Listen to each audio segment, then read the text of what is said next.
Om Namo Bhagavate Vasudevaya.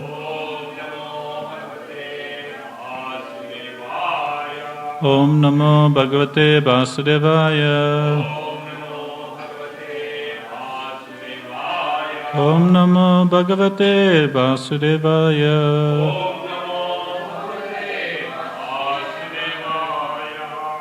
Reading from Srimad Bhagavatam, Canto number 3, Chapter number 25, titled The Glories of Devotional Service. Text number 20. Prasangam ajaram pasam. Prasangam ajaram pasam. Atmana kavayo vidu.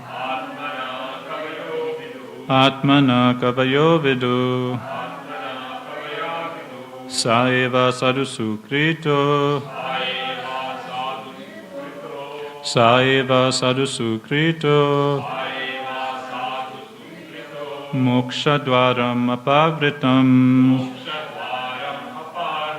Mokshadvaram apavritam. Prasangam ajaram pasam. Atmana kavayo vidu. Saeva sadhusukrito. Mokshadvaram apavritam. Prasangam ajaram pasam. Atmana kavayo vidu. Saeva sadhusukrito. Mokshadvaram apavritam.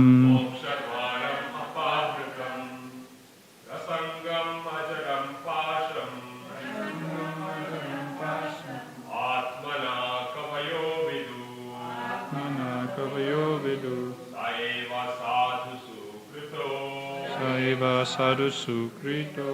Mokshadvaram apavritam.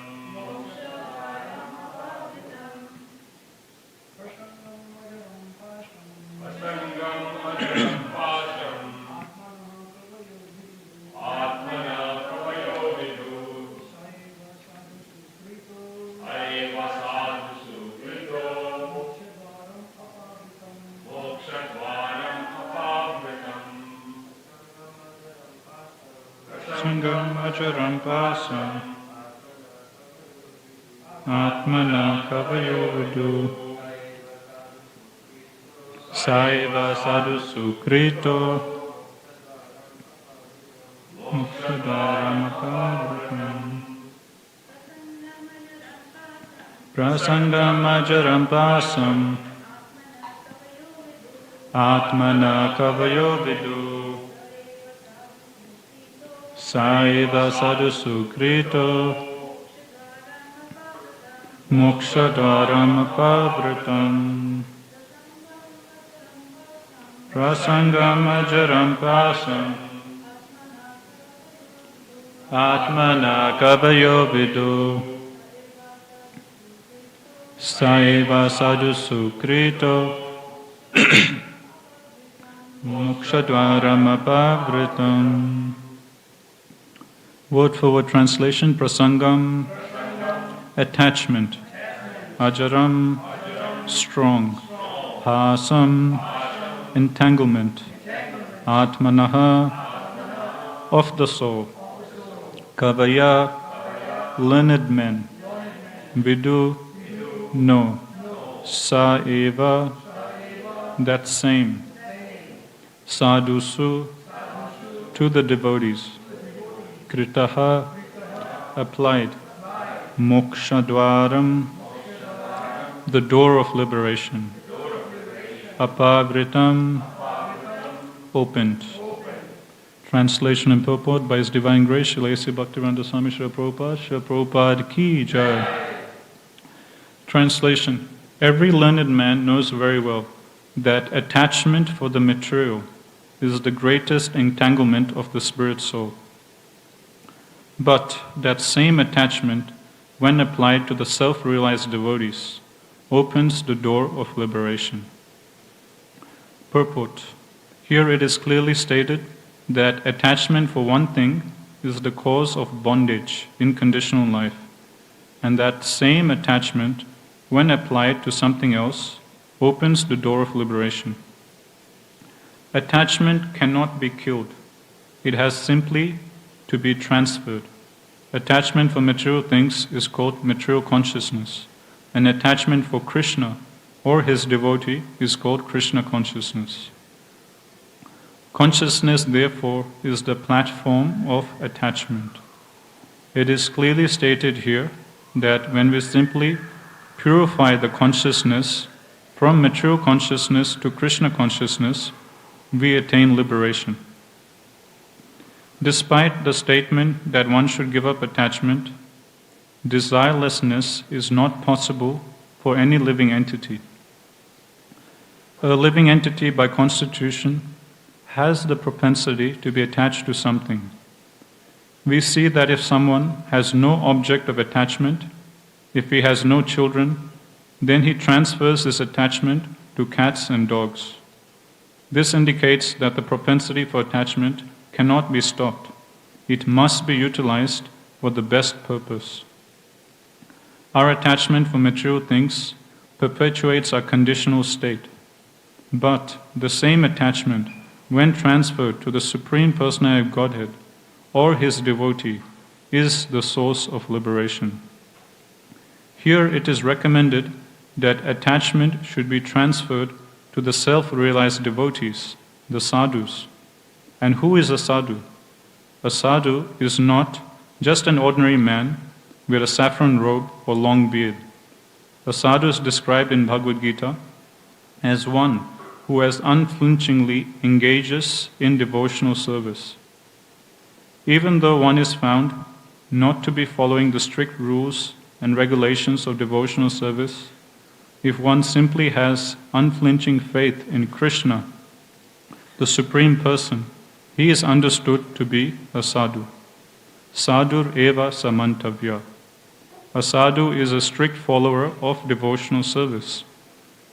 It is recommended here that if one at all wants to realize Brahman or spiritual perfection, his attachment should be transferred to the sadhu or devotee.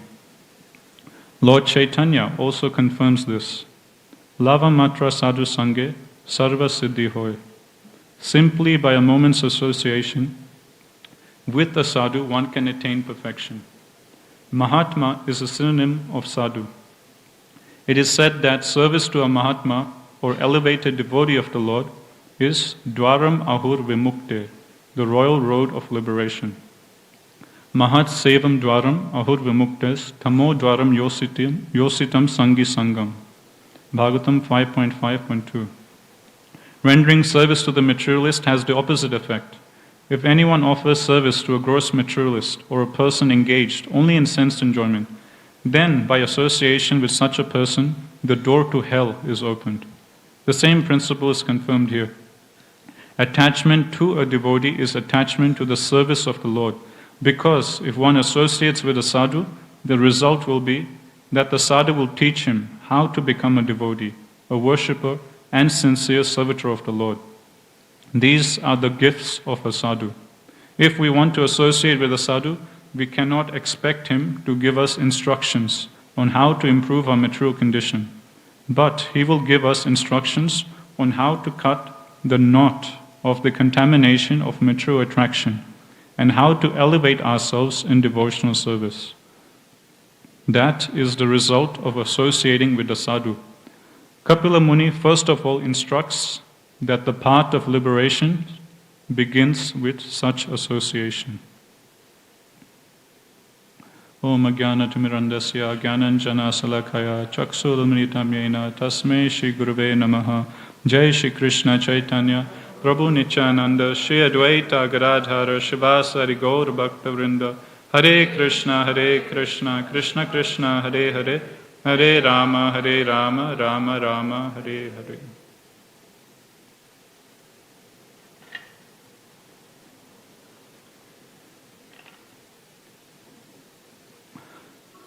I'll read the translation again. Every learned man knows very well that attachment for the material is the greatest entanglement of the spirit soul. But that same attachment, when applied to the self-realized devotees, opens the door of liberation. Hare Krishna. So welcome to Srimad Bhagavatam class. So today Lord Kapila Dev is talking about the importance and the glories of associating with sadhus or taking sadhu sangha. And Prabhupada has given a very beautiful purport also, elaborating on the verse given by Lord Kapila Dev about the power of associating with devotees. And in today's verse, Lord Kapila Dev is explaining to his mother, Devahuti, that every learned person knows that the very reason we're here in this material world is due to material desires. It's due to material attachments. But Lord Kapila Dev is explaining to his mother that to get liberation, to get out of mature existence, it's not that we have to completely give up all attachments. Lord Kapila Dev is saying, you just simply transfer whatever attachment you have to material things, you just transfer that same attachment to something spiritual. You just transfer that attachment to devotees of Krishna. And the purport Prabhupada is explaining that by nature the soul, it always will desire something. We can never reach a state where we're completely desireless, like the Mayavadis or impersonalists, they try to say. There's meditation exercises given by impersonalists where they say, think of nothing, desire nothing, make all your desires zero. So, according to Shastra, that's impossible. The nature of the soul is to be always active, as Krishna explains in the Gita. So the soul always has to desire something, the soul always has to think about something. And Prabhupada is explaining today's purport that the soul, by nature, has to be attached to something. So we can never reach a state where we're completely freed from all attachments. We'll always be attached to something. And what Kapila Dev is explaining today is that instead of being attached to sense gratification, instead of being attached to material things, material objects, instead of being attached to the association of materialistic people, that same attachment we just have to transfer to Shri Shri Radha Gopinath and to their devotees. That same attachment we have to transfer to Srimad Bhagavatam, to chanting Hare Krishna, to Tulsi Marni, to Srila Prabhupada. And if we can make that transfer of attachment, then that's it. Lord Kapila Dev is explaining, the door to liberation will be opened. So it's a very beautiful verse, very important verse, and very beautiful purport Srila Prabhupada has given today. So we can discuss a bit today about the glories of sadhu sangha. One pastime I was hearing just recently of Srila Prabhupada, and there was one particular devotee who was sharing his memories. And this particular devotee, he was saying that his mood was that he was always trying to get close to Srila Prabhupada. So wherever Srila Prabhupada would go, he would always be right next to Srila Prabhupada, trying to get Prabhupada's personal association. When Prabhupada would go for morning walk, he would be standing as close as possible to Srila Prabhupada. During lectures, he would get close to Prabhupada. Like this, during darshan times, he would sit close to Prabhupada. Like that, wherever Prabhupada used to go, he used to always follow very closely behind Srila Prabhupada. So then, after some time, Prabhupada was noticing that this devotee is always, just following me everywhere, trying to be close next to me. And then Prabhupada, he started teasing this devotee, that when he saw that devotee coming close to him, Prabhupada started teasing him, saying, oh, here comes my little puppy, here comes my pet dog. Like that, Prabhupada was lovingly teasing and appreciating this devotee's sincere devotion. And one time, Prabhupada was taking some fruits, and at that time, this devotee and Shamsundar Prabhu, they were also eating some fruits, also along with Srila Prabhupada. And at that time, they were eating some mangoes. So Shamsundar Prabhu and this particular devotee, they're eating mangoes, and Prabhupada is also there. He's also eating some fruits. And this particular devotee, he explains that he was inexperienced in how to properly eat a mango without getting juice all over yourself. So he was eating mango, but there was, mango juice going all over his face. And as he was eating, the juice was starting to, drip. We all had that experience. The juice was starting to drip, through his arms. And some juice was going on his dhoti, ruining his dhoti also. So then Sham Sundar Prabhu started telling this devotee, hey Prabhu, what are you doing? You don't know how to eat mango properly, you're spilling juice all over yourself, it's going all over your arms, it's going all over your dhoti, eat the mango properly. And at that time, Prabhupada was also there, and Prabhupada corrects Sham Sundar Prabhu. And Prabhupada tells Sham Sundar Prabhu, don't disturb him, just let him enjoy it. He is enjoying his mango, just let him enjoy, just let him enjoy. Just let him relish the mango. And then this devotee says, thank you, Srila Prabhu. And he continues eating his mango. So at the start of Bhagavatam, Srila Vyasadeva, he explains that this Srimad Bhagavatam is just like a very beautiful, tasty, juicy mango. It's like the transcendental mango from the Vedic tree. So Nigama Kalpataru Galitam Palam Sukha Mukha Amrita Drava Samyutam Pibata Bhagavatam Rasamalayam Muhuraho Rasika Bhuvi Bhavukaha. So Srila Vyasadeva explains at the start of Bhagavatam that all the Vedic literatures, the Shastras, they're like a great desire tree. And in this desire tree of the Vedic literatures, there is Srimad Bhagavatam, which is like the ripened fruit, the essence of all the Shastras. And this ripened fruit of the Vedic desire tree is giving transcendental nectar. And Srila Vyasa is explaining, it's supposed to be drunk in through the years. So just like Srila Prabhupada is telling Sham Sundar Prabhu, just let this devotee enjoy his mango. Let him relish the mango, just let him relish. In the same way, Srila Vyasadeva says that this Bhagavatam is meant to be relished in the same way. Mango we relish through our mouth, Srimad Bhagavatam we're supposed to relish through our ears. So how is this supposed to be relished? Lord Kapila Dev, he'll explain later on in his instructions to Mother Devahuti that Satam Prasangan Mama Virya Samindo Bhavanta Hritkana Rasayanakata Tad Josana Raso Apavarga Vatmani Shraddha Ratir Bhaktir Anukramisyati. So Lord Kapila Dev explains that if you want to relish this mango of Srimad Bhagavatam, if you want to relish this mango of Krishna Katha, then you have to discuss it in the association of devotees. When we discuss Srimad Bhagavatam, when we discuss Krishna Katha in the association of devotees, at that time, Lord Kapila Dev explains, at that time the juice of the Bhagavatam becomes even more relishable. Yes, if we study ourselves, we will experience some taste, but Lord Kapila Dev says that the taste of this transcendental mango will get even more magnified, will become even more tasty if we do discuss Bhagavatam or read or hear Bhagavatam in the association of devotees. So Satam Prasangan Mama Virya Samindo Bhavanti Hritkana Rasayana Katha. So this Lord Kapila Dev, he explains later on, either in this chapter or the next chapter, he explains to Mother Devahuti. But one question that might come up in our mind that, okay, Bhagavatam is supposed to be very nectarian, Bhagavatam is supposed to be, something very enjoyable to read or hear, but many times we don't find that same taste when we're reading. Sometimes we get the taste when we read Bhagavatam, but sometimes we find it a bit dry.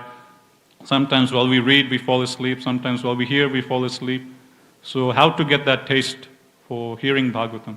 Although it's supposed to be the most nectarian, transcendental fruit of the Vedic desire tree, we lack taste for Srimad Bhagavatam. So that question might come up. Okay, you're saying Bhagavatam is very tasty, very juicy, very relishable, but I don't experience that taste when I'm hearing Bhagavatam.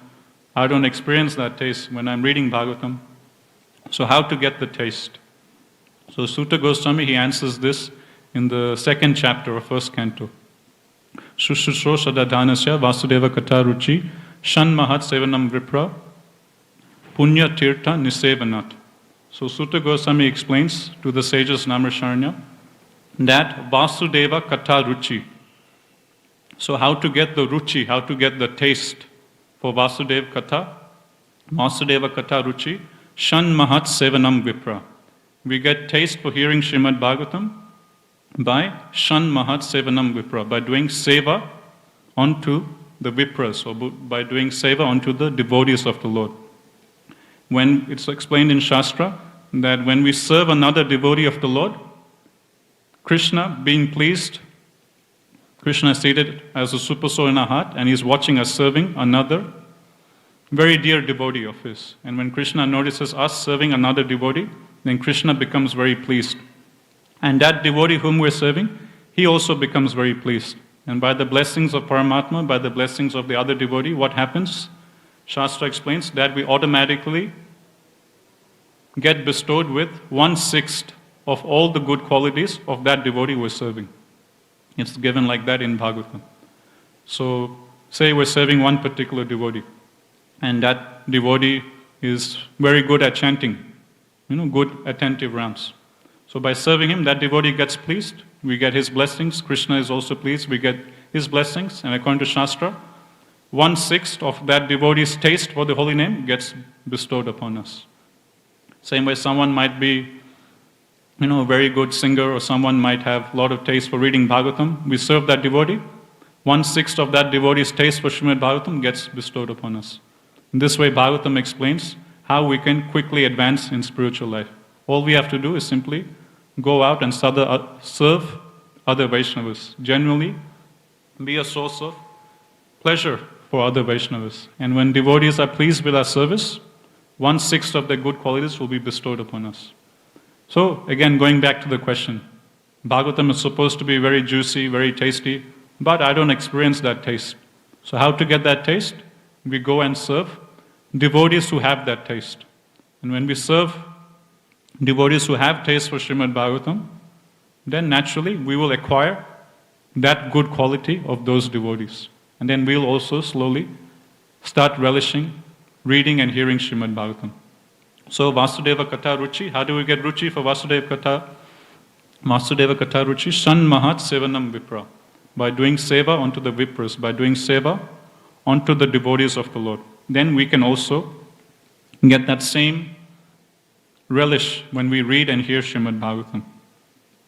Now coming to today's verse and purport, Prabhupada, as we were explaining before, he's talking about how attachment cannot be killed. It has to be simply transferred. So currently we have so many different attachments to material things, and we have so many anarthas, and many times this question comes up, that I'm practicing devotional service for so many years, and yes, I've progressed, previously I used to have these bad habits, I've been able to give them up, but there are still certain anarthas that I'm finding it very hard to let go. And so many times we'll hear Prabhupada saying in his books, in his lecture, that, if we want to go back home, back to Godhead, we should have no material desires. Pure devotional service means zero material desires. Anya bhilasutta sunyam. Sunyam means zero. Pure devotional service means there shouldn't be even a tinge of any material desires. So throughout the Shastras we see again and again this point being stressed. How, if we want to do pure devotional service, how if we want to get liberation, if we want to go back home, back to Godhead, we should be completely freed from all material desires and all material attachments. So when we hear this being stated by Srila Prabhupada, many times it's very scary because we're saying, Prabhupada, no material desires, no material attachments. And then we look into our hearts and we think, okay, I've made some progress, but still there's so many desires, so many attachments, so many anarthas I have. When can I get rid of them? Or how can I get rid of them? We don't even know where to start many times. How to get rid of this anartha or this desires. So how to do? So Prabhupada, in today's purport, he's explaining one very simple, easy method by which we can very easily overcome all material attachments and all material desires in our hearts. How Prabhupada is saying? Prabhupada is saying the way to overcome material desires, the way to overcome material attachments is not through a negative process of saying, okay, no, I shouldn't do this, no, I shouldn't do this, no, I shouldn't do that, no, this is bad, no, this is bad. No, Prabhupada is saying you go the positive way. Which means, Prabhupada is saying, you start cultivating spiritual desires. You start cultivating spiritual attachments. And when your spiritual desires go up, and when your spiritual attachments go up, simultaneously your material desires will go down. Simultaneously your material attachments will also go down. So this, Prabhupada explains, This is the very natural, easy way to overcome material desires and attachments. The more we develop spiritual desires, the more our hankering grows to attain spiritual objectives, the more our attachments to spiritual things grows, to that degree our material desires will go down. To that degree, our material attachments will go down. So Prabhupada says, don't worry, okay, you have this desire, that attachment. You just simply focus on Krishna. You simply focus on cultivating spiritual desires, that I want to do this service for Krishna, I want to do this for Krishna, I want to do this for the devotees. And you simply try and cultivate more attachment for Shri Shri Radha Gopinath. You develop more attachment for Shri Shri Gaunitai, Shri Shri Jagannath Baladev Subhadramani. Develop attachment for hearing Srimad Bhagavatam. Develop attachment for Kirtan. Develop attachment for chanting Hare Krishna. Develop attachment for serving Tulsi Marni, singing in front of Tulsi Marni, dancing in front of Tulsi Marni. Develop attachment for your spiritual master or spiritual masters. Develop attachment for other devotees. So when our attachment to all of these spiritual things grows, simultaneously all our material attachments will go down. To the degree we have cultivated spiritual attachment for Guru, Sadhu, Krishna, Tulsi Marni, so on and so forth, to Srimad Bhagavatam, to that degree we'll be freed from material desires. To that degree we'll be freed from material attachments. So if we're looking into our hearts and we see many material desires and attachments, it simply means that we're lacking spiritual desires, we're lacking spiritual attachment. So the way to rectify is, we need to focus more on cultivating a spiritual relationship with Shri Shri Radha Gopinath. We need to work on a relationship with Radha Gopinath. We need to work on a relationship with Tulsi Marni, with other devotees, with Guru, Sadhu, with Srimad Bhagavatam. One time, His Holiness Karan Karamraj, he was here in Sydney and he was giving initiation lecture. This was a couple of years ago, and during this class, Maharaj was explaining about the process of bhakti. And he was explaining bhakti is simply all about cultivating relationships. This whole class, Maharaj was just simply focusing on this. That bhakti simply means you're cultivating relationships. Relationships with who? Maharaj was explaining that bhakti means we need to cultivate a relationship with Shri Shri Radha Gopinath. We need to cultivate a relationship with Shri Shri Gaur Nitai. We need to cultivate a relationship with Jagannath Baladev Subhadramani. We need to cultivate a relationship, with our previous acharyas, with Srila Prabhupada, with our spiritual masters. We need to cultivate relationships with other devotees. We need to cultivate relationship with Srimad Bhagavatam. Bhagavatam is a person. Bhagavatam is non-different from Krishna. So we need to cultivate relationship with Srimad Bhagavatam. We need to cultivate relationship with the holy name. Holy name, again, is not just few syllables, a few words. Holy name is a person, is a personality. Holy name is non-different from Krishna. Holy name is known as Nama Prabhu. So we need to cultivate a relationship with Nama Prabhu. We need to cultivate relationship with Srimati Tulsi Marni. So in this way, whole class Maharaj was simply focusing on this. Our bhakti is all about cultivating relationships. So the more stronger our relationships are with the sadhus, with Krishna, with Tulsi Marni, with Srimad Bhagavatam, with the holy name, to that degree, all these desires and attachments will go away. Srila Prabhupada explains. So this is simple, easy, natural process, Prabhupada explains, to overcome material desires. Very organically, we can grow in bhakti, cultivating stronger relationships with Krishna and his devotees, cultivating stronger attachments for Krishna and his devotees. And to the degree we cultivate, to that degree we can overcome this.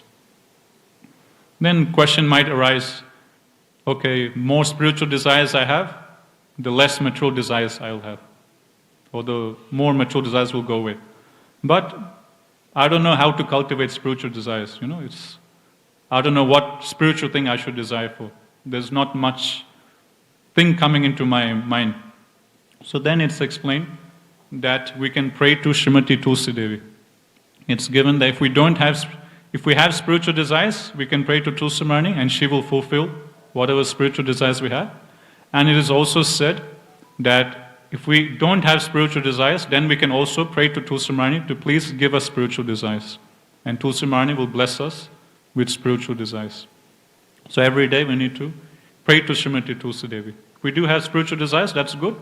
We pray to Srimati Tulsi Devi and she will fulfill whatever spiritual desires we have. If we don't have too many spiritual desires, then we can again pray to her that, I'm so fallen, I don't have any spiritual desires, can you please bless me so I can develop some spiritual desires to serve Sri Sri Radha Gopinath and their devotees. And Tulsi Maharani will bless us that we can genuinely cultivate some spiritual desires. So in this way, Prabhupada explains, we can easily overcome all material attachments and all material desires. We just simply have to transfer that attachment or desire to spiritual things. One time, Srila Prabhupada was in Mayapur,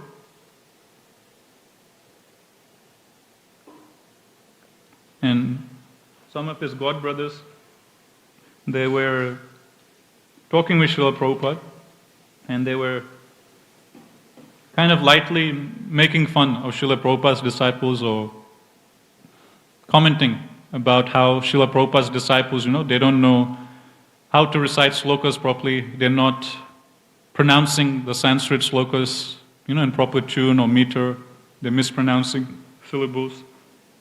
So like that, these devotees in Mayapur, they were passing this comment about Srila Prabhupada's disciples. Now, your disciples, they're doing this mistake, that mistake, they're improperly pronouncing slokas, so on and so forth. And what was Prabhupada's response? Prabhupada, he defends his disciples. And how does he defend his disciples? Prabhupada explains that yes, my devotees, my disciples, they might not be expert in reciting slokas, they might not be expert in this field, they might have that fault, they might have this fault, they might have that fault. Yes, they might have all of these different faults. But nevertheless, all of my disciples, they have one good quality. What is that one good quality? Prabhupada says, anything I ask my disciples to do, they will do it. They won't ask questions, they are fully surrendered onto my lotus feet. Whatever I ask them to do, they will immediately do it. And then Prabhupada told these devotees, because of this one good quality, my devotees, or because of this one good quality my disciples have, this one good quality automatically negates whatever faults you might see in them. So this, Prabhupada explains, is the one good quality, if we cultivate, that one good quality can automatically, throw away whatever apparent faults or mistakes we might be doing, which is full surrender at the lotus feet of the spiritual master, full attachment to the lotus feet of the Guru or the spiritual master. So in this way, Prabhupada explained to these devotees, yes, they might have that fault, that fault, that fault, but because they are fully surrendered at my lotus feet, because whatever I ask them to do, they do it fully, immediately, because of that, Krishna will overlook whatever faults they have. Because of that, they'll all go back home, back to Godhead. So that is the highest perfection. Like we sing in Guru Puja every day, Shri Guru Charana Rati, Aise Uttama Gati. So what is the topmost perfection? Uttama means the topmost. Uttama Gati means the topmost perfection. So what is the topmost perfection in spiritual life? Shri Guru Charane Rati. Attachment to the lotus feet of the spiritual master. The more attached we are to the lotus feet of Guru and Krishna, to that degree we have perfected our lives. So that is the conclusion of the Shastra. So that's what we sing every day during Guru Puja. Shri Guru Charane Rati, Aise Uttama Gati. That the highest perfection of spiritual life is attachment to the lotus feet of the spiritual master. So this, Srila Prabhupada says, is the one good quality which can automatically negate whatever apparent faults or mistakes we might be doing in our spiritual lives. I was seeing one Prabhupada memories of one Mataji disciple, I think maybe Malati Mataji or Govinda Dasi Mataji. They were explaining that in the initial days, when they started practicing Krishna consciousness, they were completely brand new. They didn't know anything about Krishna, about Chaitanya, Bhagavad Gita, Bhagavatam, they knew like literally nothing. And Mataji was explaining that the mood or the consciousness of the devotees back then was that we didn't know who Krishna was, but all we knew was Srila Prabhupada. Srila Prabhupada was everything for us. And because Srila Prabhupada said Krishna is God, we just accepted, okay, Krishna is God. Because Srila Prabhupada said Chaitanya Mahaprabhu is God, okay, we just accepted Chaitanya Mahaprabhu is God. We didn't know who Krishna is, we didn't know this, we didn't know that. All we knew was Srila Prabhupada. Whatever Srila Prabhupada said, it has to be right, it has to be perfect. So these early disciples of Srila Prabhupada, they had that innocent faith, Shraddha. They had that innocent, full surrender onto the lotus feet of Srila Prabhupada. And because of that, they made advancement so quickly in their spiritual lives. So that's why in Bhagavatam 11 canto it's given that to progress in this path of bhakti, we need to be very simple and innocent-like, just like little children. So that's something we can observe in little children. They're very innocent. Whatever you tell them to do, they will do it. They're not very complicated in their minds. They're very simple by nature. And Bhagavatam explains that that same simplicity we need to have, we need to cultivate to progress in bhakti. So we should be simple, innocent, childlike devotees of Shri Shri Radha Gopinath. So Srimati Radharani, she's our Supreme Mother, Gopinath is our eternal Father, and our job is to serve our parents and be a source of pleasure for them. So in this way, Prabhupada again, he's making this point, or we can see this through the examples of Srila Prabhupada's devotees, cultivating attachment for Guru and Krishna. If we just simply focus on that, serving Guru and Krishna, serving the instructions, then that is the highest perfection. There's nothing beyond that. So this Narottam Das Thakur, he says in his prayers, onto the lotus feet of the spiritual master. Now, so today's verse, it's saying, Prasangam ajaram pasam atmana kavayo vidu saiva sadhu sukritam moksha dwaram apavritam. So by cultivating attachment to the sadhus, the door, moksha dwaram. So dwaram means door, moksha means liberation. The door to liberation gets opened for us. So how does sadhu sangha, how does association with devotees help us get purified? How does it help us get liberation, go back home, back to Godhead? One interesting example I was hearing from my Guru Maharaj, he was explaining how sadhu sangha, or the association of devotees, is like a mirror. So he was giving the example of a mirror. So how is sadhu sangha like a mirror? When we hear the word mirror, what do we think of? We think of seeing our own reflection, right? That's what we use a mirror for. In the morning we go and we look at our reflection in the mirror. How do we look? So my Guru Maharaj explains, sadhu sangha is like a mirror, which means when we're associating with other devotees, when we're in proper association of devotees, then it's like a mirror being put in front of us. And by looking into that mirror, we can actually see who we are. We can actually start seeing our real nature. We can start seeing what faults, anarthas we have. And we can start seeing what are the different areas we have to make improvement.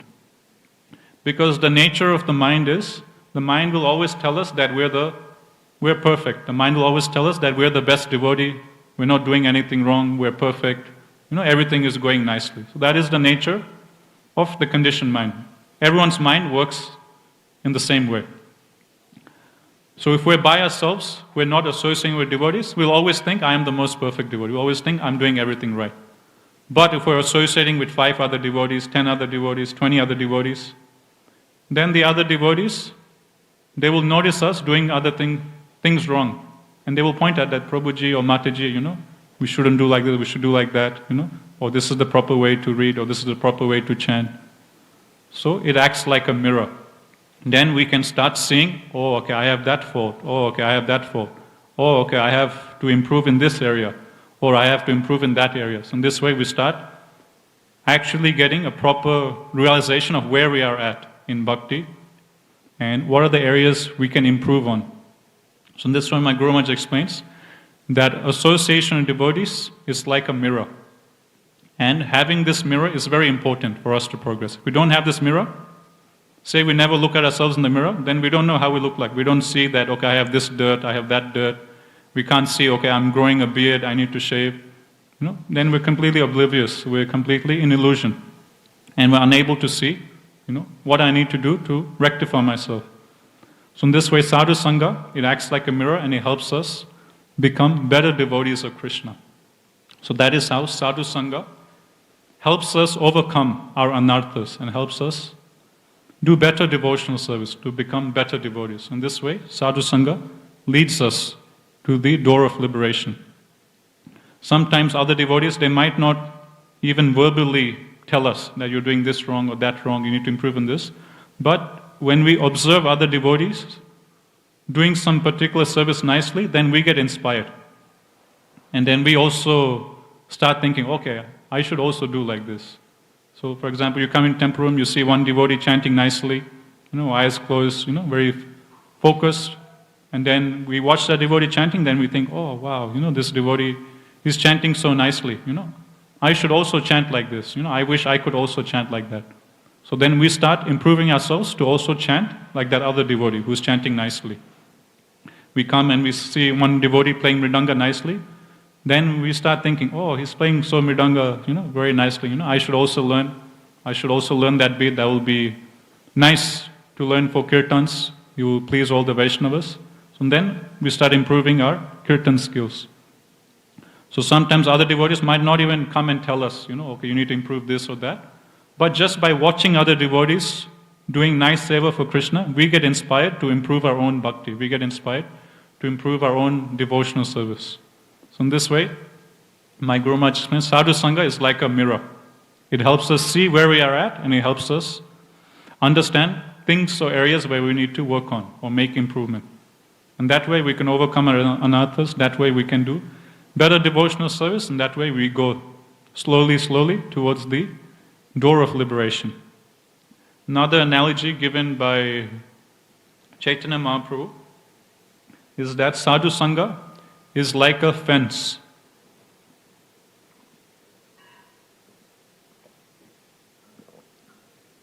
Brahmanda Brahmate Kona Bhagavanji Guru Krishna Prasadipai Bhakti Lata Beach. So in his instructions to Srila Rupa Goswami, Mahaprabhu explains that by the mercy of Guru and Krishna, we get the seed of bhakti sowed into our hearts. Then, how does that seed grow? Through the watering process of hearing and chanting. So that the gardener comes, the gardener is Guru and Krishna, and they come and plant the seed of bhakti within our hearts.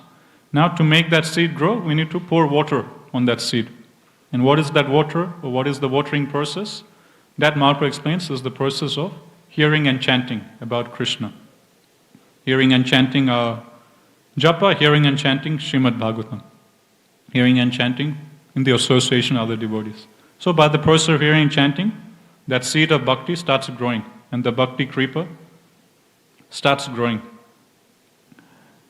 But after some time, some problems start coming in the heart of the devotee, or in the garden, inside the heart of the Vaishnava or the devotee. What are the obstacles? One obstacle is weeds. They start growing along with the bhakti kripa. So anyone who has any experience in gardening, they'll know that you start growing some plants, along with the plants, some weeds will grow also. And the weeds will start draining all the energy from the actual plant. They will start taking all the water and the life out from the other plants. So when a gardener, he notices a weed, immediately he's supposed to uproot that weed. But the problem is, the weed looks very similar to the actual plant. And if someone is not very expert, he can't tell which is the actual plant and which is actually a weed. So only the expert gardener, only one who is very expert in gardening, only he can tell, okay, this is a weed and this is the actual plant. That's the weed, okay, remove that weed, that's the actual plant, keep it safe. But for a common layman, because of lack of knowledge, he won't be able to notice this. He won't be able to notice what is actually a weed and what is actually the real plant. So these weeds, they're compared to anarthas in our hearts. And we're like inexperienced gardeners, and we can't tell what is actually anartha and what is actually good. So many anarthas we have in our hearts. Some we can notice, okay, I have this problem, that problem, but there's many anarthas in our hearts which we can't notice, or which we don't realize is actually an anartha. And that is why we need a guru, that is why we need senior devotees to guide us. Because there are many things we might be doing, we might think it's okay, but actually it's anartha, actually it's not good for our bhakti, actually it's not good for our service to Sri Sri Radha Gopinath. We'll be thinking, again, the nature of the mind is to always tell us that we're the most perfect. Even though there might be so many weeds growing in our hearts, our mind will convince ourselves, actually it's not a weed, actually it's the real creeper. Actually it's part of you, it's part of your bhakti, part of your devotional service. There's nothing wrong with it. So like that the mind will convince ourselves. That's why we need, other senior devotees around us to correct us or tell us that actually, Prabhu, that's actually a weed, you need to uproot it. If you don't uproot it, then, it will choke your bhakti creeper. So that is problem number one. Second problem, Mahaprabhu explains, that you're doing gardening, you're pouring water on your bhakti seed, the bhakti plant is growing, bhakti creeper is growing. One problem is weeds, they will start taking all the water from the bhakti tree. Second problem is animals, wild animals can come running into the garden and start chewing on the plant and start destroying the plant. So there can be small animals coming into the garden and there can be big animals coming into the garden. How big of an animal? Even a big elephant can come into the garden and completely stomp on the plant and completely destroy the whole plant. So what are these animals compared to? These animals that can come running into the garden, they're compared to aparads or offenses. So in offenses, there's different types of offenses. There's seva aparad, nama aparad, Vaishnava aparad. So seva aparad, that's compared to small animals coming into the garden and damaging the plant. And Vaishnava aparad, that's compared to the big animal coming into the garden, or the elephant coming into the garden and completely stomping and just destroying the whole bhakti creeper. So out of all offenses, as we've heard many times, Vaishnava aparad is the most grievous and most serious, so that's compared to the big animal, elephant. And the smaller offenses, they're seva aparad, offenses we do in service to the deity, so on and so forth. So they compare to small animals coming in. So how can we protect ourselves from these animals running into the garden and starting to take down the tree or the bhakti creeper? Then Mahaprabhu explains, you build a fence. If you build a very strong fence around your garden, then no animals can come running in and you'll be protected. The plant will be protected, the plant will grow very nicely. Now what is that fence Mahaprabhu is talking about? That fence, Srila Prabhupada explains, is the association of devotees. So if we keep good association of devotees, strong association of strong devotees, then that association of other devotees will protect us from doing aparad. They will protect us from offending other devotees. That association will protect us from also making mistakes during our service to Sri Sri Radha Gopinath, will protect us from doing seva aparad, so on and so forth. If we're serving with other devotees, if they see us doing something wrong in the paraphernalia room or the Ndidi kitchen, they will naturally correct us. Oh, this isn't how we do it like this. So then we're protected from doing seva aparad. If we're talking harshly with another devotee and there's other devotees around us, then the other devotees will advise us that, Prabhu, I think, or Mataji, I think you talked a bit harshly to that devotee, he might have got offended. I think best you apologize, just in case, otherwise he might have felt offended. So then, oh, okay, really? Okay. Then we go and we start apologizing. But again, if we're by ourselves, we will think we're doing everything nicely. We won't realize the mistakes we're doing. So in this way, Mahaprabhu explains, you keep this fence of sadhu sangha around you, and this fence of sadhu sangha will protect you from the animals running into the garden. So what are these animals? These animals are different offenses. Seva aparad, nama aparad, and Vaishnava aparad that we do. And we have the classical stories of Bharat Maharaj. Bharat Maharaj, he was on the platform of Bhava. Just one step one level below Krishna Prema. But even he fell down by being attached to a deer. And how did he fall down? The Acharyas explained that Bharath Maharaj, he was doing everything perfectly, just one thing he did wrong, which was he wasn't doing devotional service in the association of other devotees. He was doing devotional service by himself. He was just out there in the forest doing bhakti on his own. Because he was by himself, he fell down. If he was in an ashram with 5-6 other devotees, then the other devotees would have told Bharat Maharaj that Prabhuji, you're getting too attached to this deer. Prabhuji, I saw you skip Mangalarti today. Prabhuji, I saw you weren't in Bhagavatam class today. Prabhuji, today I didn't see you chant your rounds. Are you chanting your rounds every day? So the other devotees would have corrected him, right? Asked him questions, made him doubt himself. But there was no one to correct him. So Bhagavatam explains that Bharat Maharaj, he started becoming so attached to his deer, he started neglecting his daily spiritual duties. He started neglecting chanting his rounds. He started neglecting hearing Bhagavatam, worshipping Krishna, doing his morning seva and his prayers, so on and so forth. Like this, slowly, his sadhana and his seva started going down and down and down and down. And if we read Bhagavatam, Sukadeva Goswami, he tells us exactly what was going on in the mind of Bharat Maharaj. So that is the amazing beauty of Bhagavatam. Bhagavatam doesn't just, usually when you read history books, the historians will tell us, okay, 500 years ago, 100 years ago, this and this happened, he did that, or she did this, she did that. But no history book will tell you what was going on in the minds of someone hundreds of years ago. Because no one can read minds. We can't even read someone's mind at the present, what to speak of. Understanding what was going on in the mind of someone hundreds and thousands of years ago. But great personalities like Sukadeva Goswami, because of the revelation of Krishna from within their hearts, they can see or they can hear what's going on in the minds of others, not just at the present, but they can see what was going on in the minds of others thousands of years ago. So Sukadeva Goswami in Bhagavatam, when he's in 5th canto, when he's explaining the story of Bharat Maharaj in 5th canto, he narrates a series of verses explaining what was going on in the mind of Bharat Maharaj. What were the thoughts that were going on in his mind. So what was Bharat Maharaj's mind telling him? Sukadeva Goswami explains that Bharat Maharaj, he started skipping his 16 rounds, he started skipping morning program, he started skipping his daily morning duties, his devotional service, his sadhana. And how was he justifying it? Bhagavatam explains in his mind, he was thinking that, I shouldn't be selfish.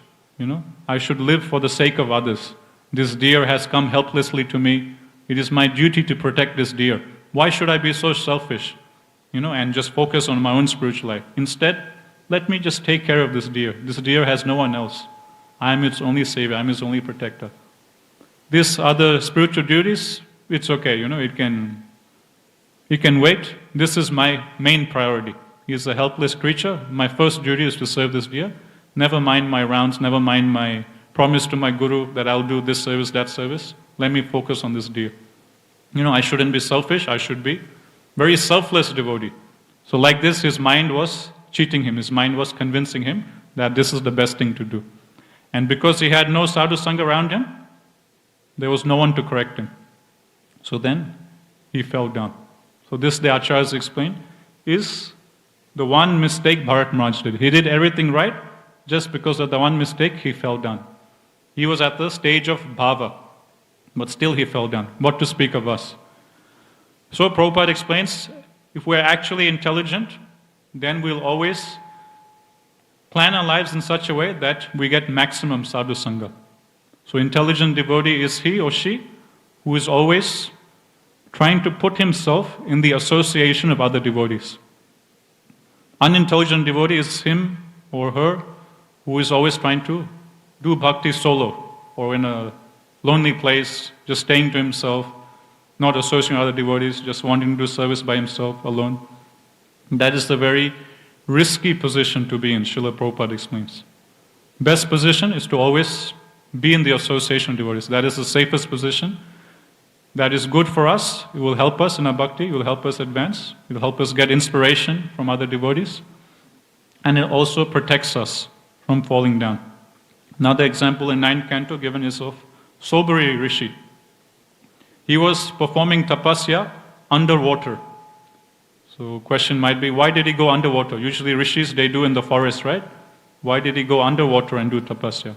Because he was thinking, many rishis, they were doing tapasya in the forest, they fell down. So I will go to a place where there will be no distractions, a place where, we'll be completely aloof from all material things, and then I can do very good tapasya, very good meditation.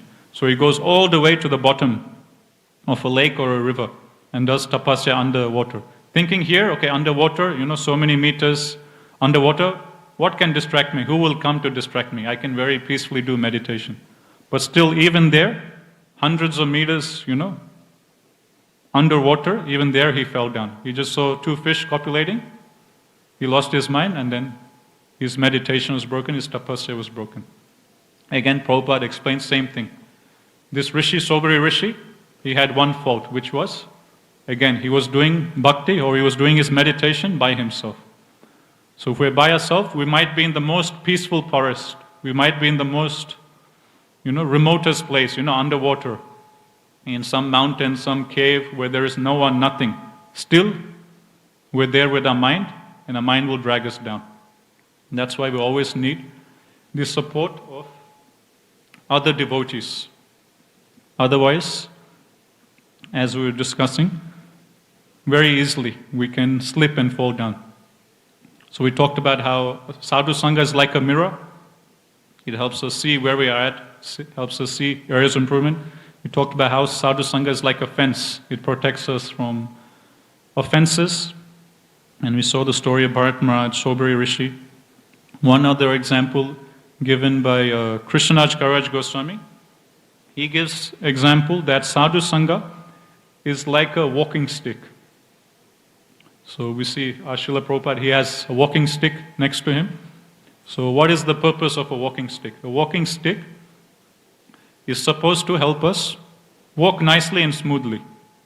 And for an elderly person, if he doesn't have his walking stick, then there is a very limited distance which he can walk. He can maybe slowly walk a certain distance, but after some time, he can't continue walking. He has to stop. So that is point number 1. Point number 2, without the walking stick, he can very easily slip and fall down. So the walking stick helps him balance, and the walking stick gives him the stamina to walk a good distance. So Krishnaraj Kaviraj Goswami, he explains that the association of the Vaishnavas, they are like my walking stick, which means without the strong association of the devotees, I can slip anytime. I can trip and fall over. And without the association of devotees, I can only progress so far. I can only go a limited distance. After that, I have to stop. I'll get tired. So, same thing for us. If even Krishnaraj Kaviraj Goswami, the author of the topmost literature, Chaitanya Charitamrita, if he's saying the association of devotees is his walking stick, then how much more so for us?